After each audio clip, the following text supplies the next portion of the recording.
Hey y'all, welcome back. As promised, today I'm going to talk a little bit about how I save money when I'm traveling around the UK.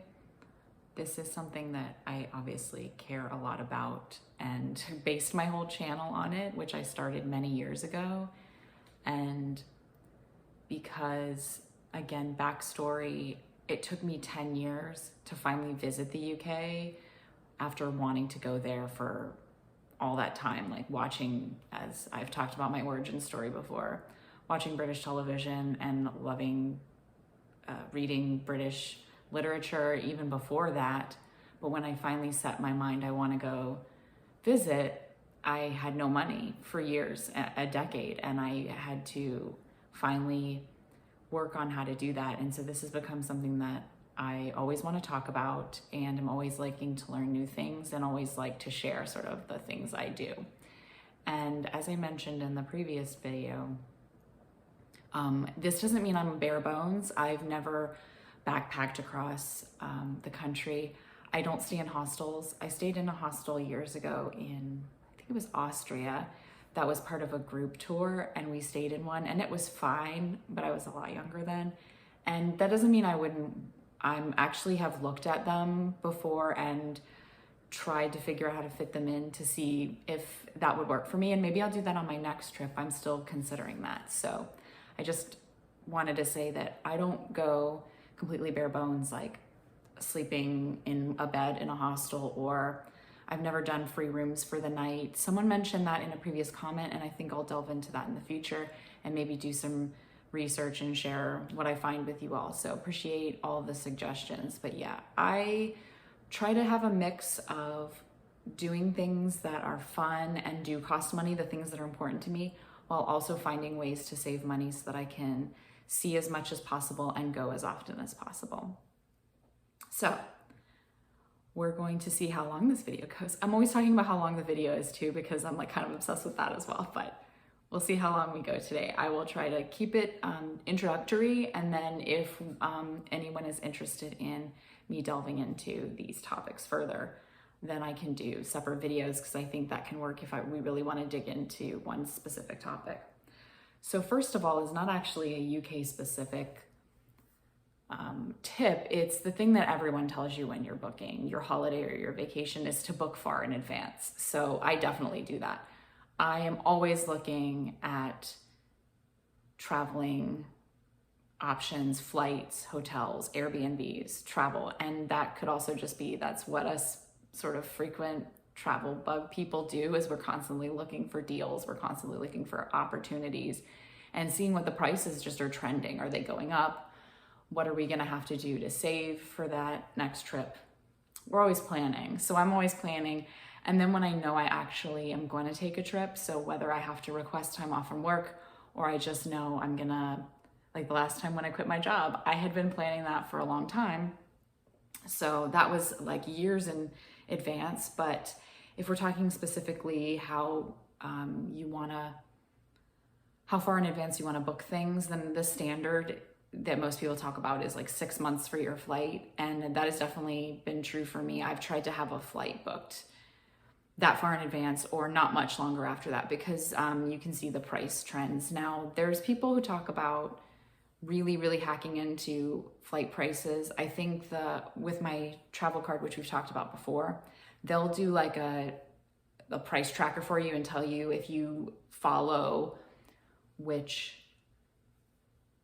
destination you're gonna go to, then you can put an alert on it. And so I might look into that a little bit more for this time around, because I'm really trying to save on a flight this next time to try to get it covered by maybe points and rewards as much as possible. So it's not something I've done before, but I'm gonna maybe explore that a little bit. But yeah, you wanna book your flight probably way in advance when you know you're gonna need to take that time off. And that's true of your accommodations as well. So I often am booking my hotel, or frequently Airbnbs actually I use a couple of months in advance. And there's been a couple of times where I've lost stays that I wanted because someone obviously booked it before I was able to sort of pull the trigger and say, that's the place I want. So I try to be really conscious. If I find exactly the place I want for the price I want, I go ahead and book it that far in advance. And now with the whole things could get canceled at any time, I have to be really careful about, is it at least, if it's non-refundable, at least can I move it to the future? Most places have that now, but I did book an Airbnb, unfortunately, that was non-refundable, and I did not read the fine print. It's not even that fine a print. It's like literally there that says it's not refundable.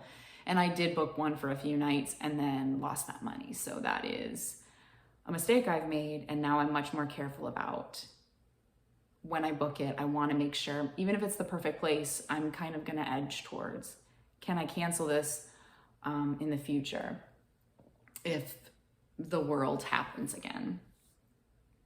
And another thing I do ahead of time actually is trains and buses, because in the UK, I've made a little video about this before, but I can do an updated one if you all like. There are advance tickets for the train that go on sale about 8 weeks before you would be leaving. So for a lot of us, we'd still be abroad, and you get really good deals on those train tickets, and you have to book them that far in advance. So I try to book actually a lot of my travel on trains or buses at that time. At about the same time I'm looking at the hotels and things, especially if I know routes and where I want to go. I'm going to go ahead and try to find the best prices for the public transportation. And that's that can also be affected by the exchange rate.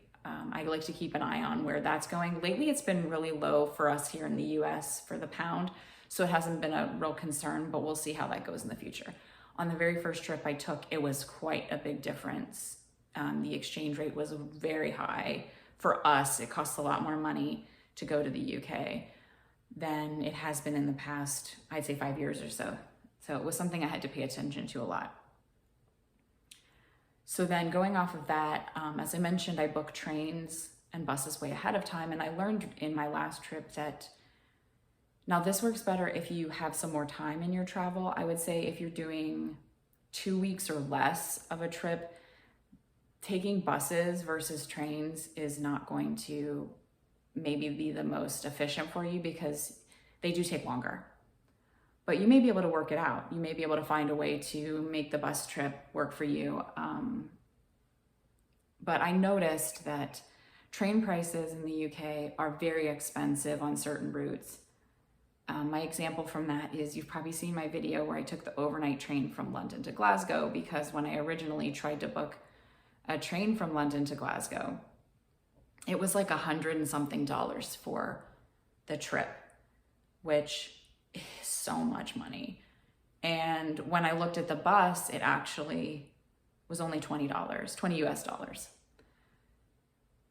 Plus I could do it overnight and save on a hotel, because I was looking at hotel prices at that time, and the hotel prices in Glasgow, I learned later because it was a festival weekend, were really expensive. And so even though it was an exhausting trip, doing that overnight, and I was still probably having jet lag because I just got there a few days before, I actually would do that again. And I think that was a good choice for me, because I was on a long-term trip and it was just such a deal. And the bus ride was fine. The bus ride was great. I didn't sleep, but the bus ride was more than comfortable.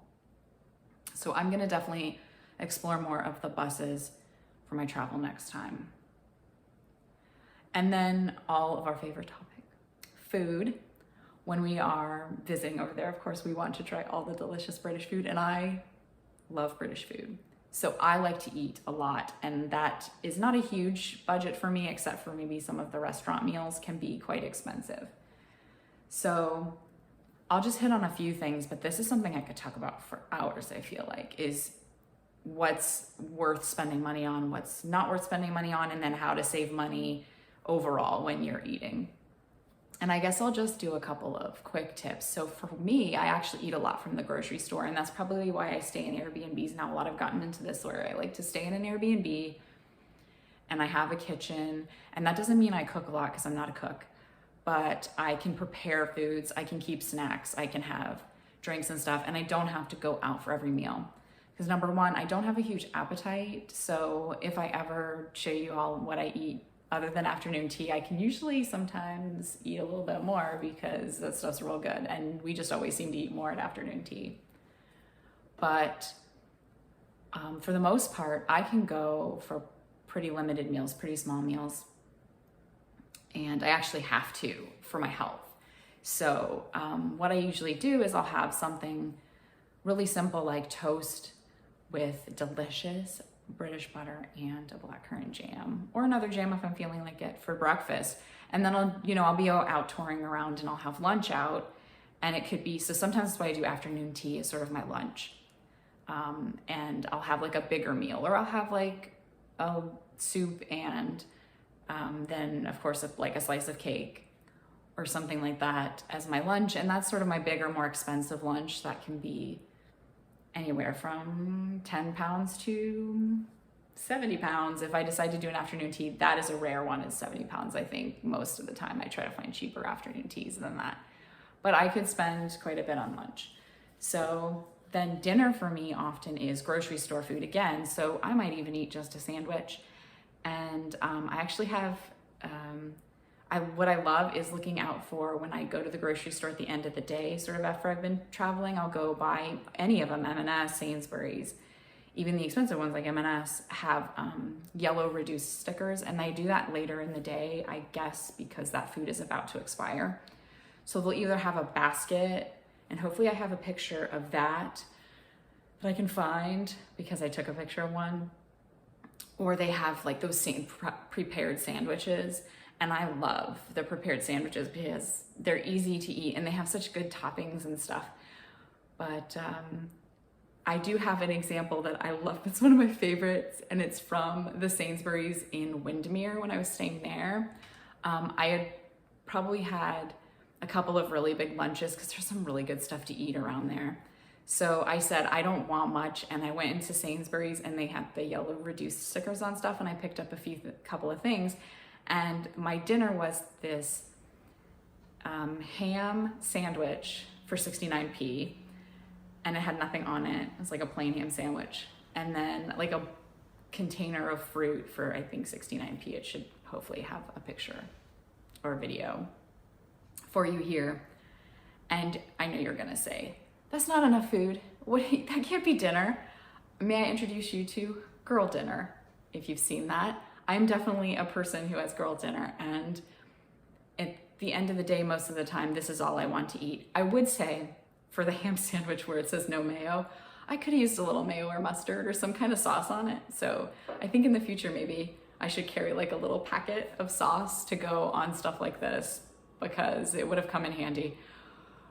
And sometimes when you stay in an Airbnb, they have stuff like that, which is fantastic. And then you can kind of plop it on your food. But honestly, that's enough food for me sometimes. But this one's my favorite example because it's a little extreme, because most people are probably like, that's not dinner. But for me, one time it was, because I'd had a big lunch and probably cake after that big lunch. So this is more than enough for me. And it's a way I kind of balance it out so I don't have to spend. I think sometimes people budget, they'll say like, you know, you need to budget 10 pounds for your breakfast unless it's included with where you're staying, and then like 20 pounds for lunch and 30 pounds for dinner. And I'm like, I can't spend 50 pounds a day on my food, and I can't eat that much anyway. So that's just my personal experience. And my tip is, it's fun to look for the yellow stickers. It's like a game that you do at the end of your day if you're a weird nerd, weird grocery store nerd like me. How about that? Another thing I mentioned is I love afternoon tea, and I know you all do too, because you like to, we like to talk about that all the time, right? And I could probably eat it every other day. I don't think I could do it every day, but I might be able to do afternoon tea every other day because they're all different and you get different stuff on them. And also I could literally eat a scone every day. I could, because there's so many different ways to have it. And even if they didn't, I would just have a plain scone with clotted cream and jam like every day. I did say it was one of my 3 foods I need on my desert island. So I think I always like to recommend that people do afternoon tea, even if they're not huge like sweets people. But I think to me, it's just a fun experience, and it's a uniquely British thing. So we have people who talk about having high tea here in the US. I don't know if they do in other countries, but we have it here and it's not the same. So I always want people to try it and see that it's, and when I first went to London on my very first trip, someone recommended it to me too. And so I am thankful that they did that, because I think it's just a very good experience to have, and it's a great meal. But if you're gonna be staying in London, and the prices for afternoon tea, I mean, the afternoon teas in London, there's some amazing ones, and I'm still kind of exploring them, and I will still try them. But if you really need to save some money and you're like, I'm not bothered by going to tea in London, I could wait and do it, and you're gonna be somewhere else, the ones that I've had in other towns where I'm visiting, there's some great tea rooms in those, and you can get afternoon tea for £15. The one in Glasgow, I think, was actually even £14, if I remember correctly, and that was a really nice tea at the Willow Tea Rooms. So definitely look around the places you're going to be visiting and see if there's some good tea rooms, and you may just get your afternoon tea fix at those. So yeah, honestly, I could go on about food, we all know, for like days and days. But also, I mentioned having those afternoon teas in places that are outside London. Now, I would still stay in London. I stay in London every time. I at least try to get a couple of nights in there because I love it. There's always something to do. I've been there multiple times, and I still want to go back, and I still want to see everything there. So it's not that I say skip London, but definitely get out and see more of the country too, not just because it's cheaper, but because there's just so much to see, and I want you to be able to see all of it because there's some amazing places. And just I'll just mention a few that I'm a big fan of. I particularly like Lincoln a lot. I went there on my last trip after a recommendation. I believe it was from Ian. He had mentioned Lincoln, and I'd heard of it before because a friend of mine, hi Martha, my friend Martha always wants to go there, and unfortunately she couldn't join me for the last trip, and we were hoping she could because she would really like to see Lincoln, and she had mentioned it before. So I went there and I absolutely loved it. I had the most wonderful Airbnb right in the middle of town, and with a wonderful host. She was so great. And the town is beautiful. There's lots to do. I was there for a whole week and I didn't run out of things to do. I did go a little bit outside of the city, so I took the train to another town nearby, and there was more to do in the surrounding areas. I just didn't get to it all. And then they had wonderful food, and the people were super nice. Everyone wanted to be like, where are you from? And chat with me. And I quite like that because I travel by myself. So I spend a lot of time on my own, and it's nice when you get to chat with the locals and learn something. And they always had great recommendations. So that's one place I absolutely love, and I highly recommend. And Lincoln is enough outside of London where you're getting a little bit away, but it's also pretty accessible. So I think you could do a day trip there, but also I just think you should go there and stay. This is wonderful, and it's more affordable. And then again, head north. You go to York. York is very touristy, but it's still pretty reasonable. I stayed in a very inexpensive bed and breakfast. There's lots of free stuff, museums and things to do in York. Highly recommend the Railway Museum there. Absolutely loved it. Can't wait to go back one day and see York, and actually more of Yorkshire. I haven't seen anything else in Yorkshire, and I'm so looking forward to doing that in the future. And then we all know how much I like Glasgow. Glasgow is a special city with wonderful people, and it's full of wonderful things to do, and it is actually pretty reasonable, especially compared to the South. That isn't to say, like I said, there's weekends where that first weekend I visited Glasgow and it was very expensive. I was shocked. But if you go there in off times, especially, but I think in general, it's probably only a few weekends where the prices really go up, and you can find great deals in Glasgow. And then everything else is wonderful. The cathedral there is free still. That's always a bonus. The Kelvin Grove Gallery is a fantastic museum. It's free. And then they have a hop-on, hop-off bus that my parents did, and they said it was a wonderful way to see Glasgow. So actually, I might try that next time because I got really tired walking all around the city, which I love walking, but I think I might try that hop-on, hop-off bus next time and see even more. So that's a great place. And then finally, actually surprisingly, the Isle of Arran was very budget friendly. I was surprised because you'd think it's a tourist destination, but I guess just because it's mostly a tourist destination for British people still. I don't know, maybe we'll change that and get all the Americans to go there, because I absolutely love Erin. I think it's one of the greatest places in the world. not that I've seen that much of the world, but I love it. And I know the ferries are having trouble right now. Thanks to my Scottish friends for letting us know about that. So hopefully we'll have some updates on that soon if they've been able to fix some of the ferry problems. But from my experience, the ferry was extremely cheap. I think it was like £8 for both ways to get out there. It might have even been less than that, and I'm not remembering correctly, but I remember just being shocked at how cheap that was. And then once I was there, I was able to take the bus most of the time. I did take a cab once, so that was probably a bigger cost. But I found an Airbnb there that was very inexpensive. It was a little cottage, it was great. And I found the food prices and the prices for entrance to things to be cheap. But the big thing, I guess, is because Erin is a lot of outdoorsy stuff. So if you want to walk and just enjoy some peace and quiet, I know the golfing is very big, so you can check out and see what the golf prices are if you want to go golf there. I think it would be an amazing place to do that. But I just think it's a wonderful place to go and really relax and experience a bit of Scotland that's just beautiful and wonderful. And I'm like wanting to be there right now. So, oh my gosh, look how long this video is. I can't believe I talked this long about this stuff. But that's actually just the tip of the iceberg, I think, on some of the things I do to save money, and we could dig into even more of them. So hopefully you enjoyed this video and you made it to the end here. I guess if you did, I'm kind of curious. Did you make it all the way to the end?